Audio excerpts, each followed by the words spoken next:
Wala na'y lain pa, ikaw ra ang among simbahon. Tunggot nimo kay kami nagmalipayon. Og di masukot ang imong kaayo, kay ikaw ang bugtong anak sa amahan.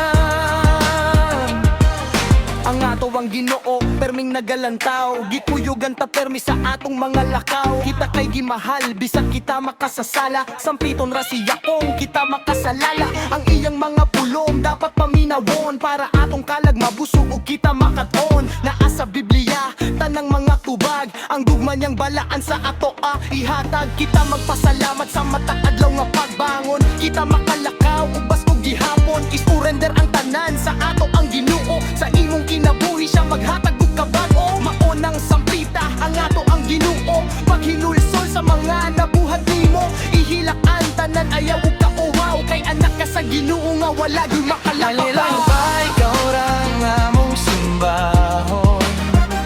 Tungod nimo kay kami nagmalipayon.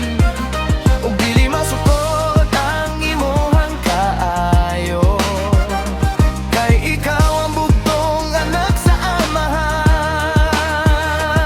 Sa kadaghang pagsuway mga atong naagian, bisag usahay mamalikas na lang. Tungod kay di makaya, ikaw pasangginlan sa tanang problemang gidala. Ikaw pagasatan ang pagpasalamat, magsorry, magampo di pa mahimo. Maungga ba ang maabot imbes na grasya? Pinangga ka sa Ginuoong mosalig lang kaniya. Itugyan ang tanan sa ato ang Ginoo. Ayaw kahadlok kitang tanan, dili perpekto. Kitang mga anak niya perming luwason sa kasakit ug trahedya, di tapatagang tamon. Maunang sampita ang ato ang Ginoo, paghinulsol sa mga nabuhat nimo. Ihilaan tanan, ayaw ug kauwaw, kay anak ka sa Ginoo nga wala gyud makalabaw. Wala na'y lain pa, ikaw ra ang among simbahon. Tungod nimo kay kami nagmalipayon. Og dili masukot ang imong kaayo, kay ikaw ang bugtong anak sa amahan.